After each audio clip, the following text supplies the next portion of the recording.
Would anyone be really that surprised if it happened like tomorrow? Take a look at this video of him yesterday. 3 and 4. We're scheduled to be at 4%, which is pretty amazing because we have a deadhead Fed hair. I mean, this guy, the head of the Federal Reserve, is a stiff. And what did he say here? Deadhead Fed hair? This guy is just a rambling old demented buffoon. And did you see his hair? I mean, more and more, every time I see him, this guy's hair is like all out of whack. And not only his hair, which he used to clearly spend a lot of time to make sure it was perfect. Well, as perfect as that ridiculous head of hair can be, I guess. But on top of that, he sometimes shows up in suits that are like all wrinkled, like he just fucking woke up in a dumpster or something. I mean, this guy, he looks awful. He sounds awful. I mean, that was some low energy mumbling. So, I mean, would any of us be surprised to learn tomorrow morning we wake up? No, I wouldn't be all that surprised. But he's obviously very aware of everyone's focus on his health. And he's very sensitive about it. Got an article here from Yahoo News. Trump calls media reports on his health seditious. This is what he said in one of his long, rambling screeds on Truth Social. He was really pissed off at people making fun of him for falling asleep and all of that.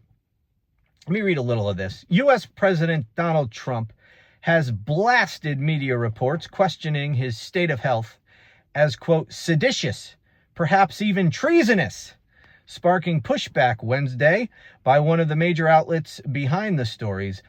In a long late-night social media post, the oldest elected president in U.S. history raged about stories in the New York Times and elsewhere, suggesting that at the age of 79, he is slowing down. And he wrote this, quote, "There has never been a president that has worked as hard as me. My hours are the longest, and my results are among the best. I actually believe this is seditious, perhaps even treasonous, for the New York Times and others to consistently do fake reports in order to libel and demean the President of the United States. You gotta stop doing that. I know I'm old, but stop pointing it out."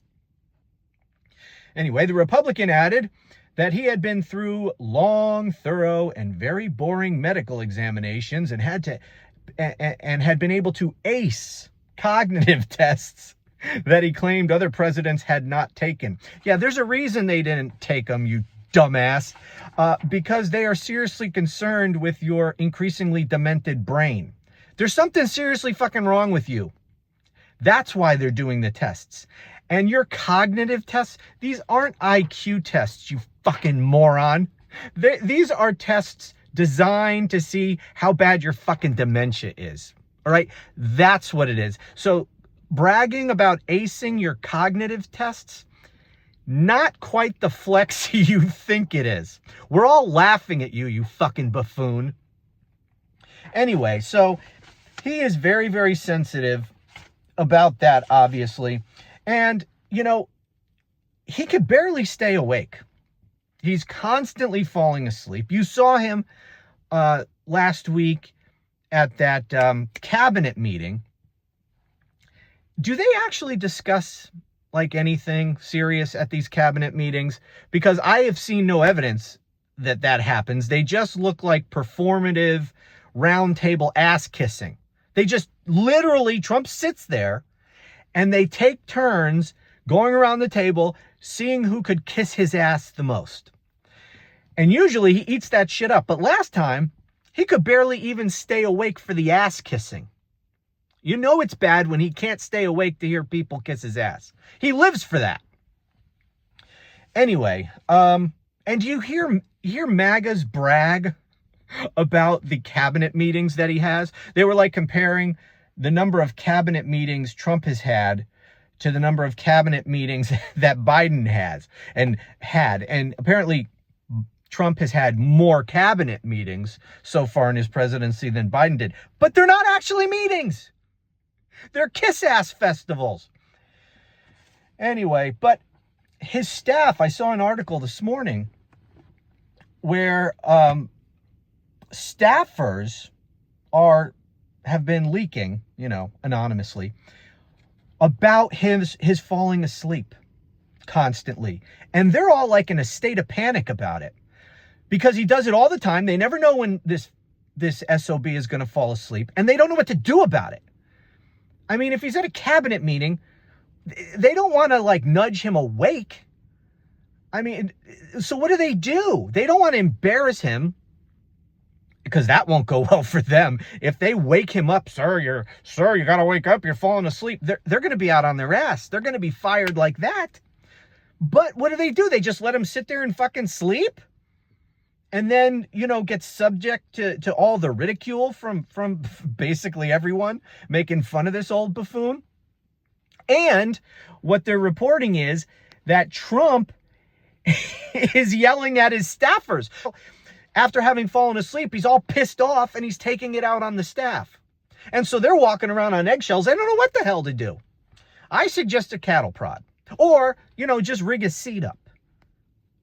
Have some sort of shock system in his chair.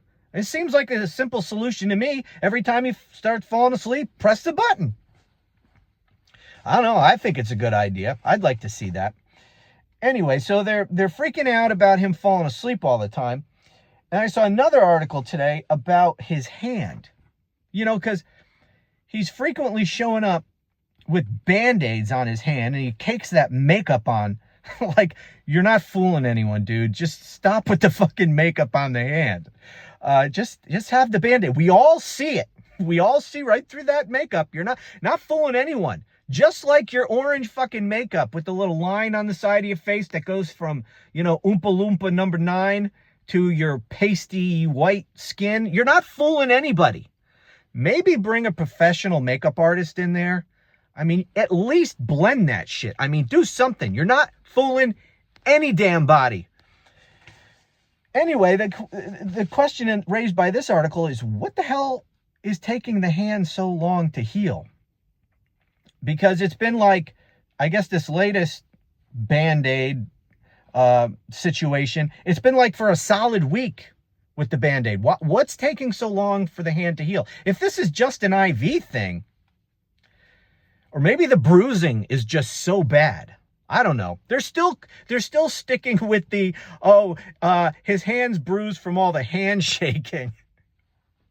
Nobody believes this shit. You're only drawing more attention to it with your ridiculous explanations. But I guess that's better than whatever the truth is.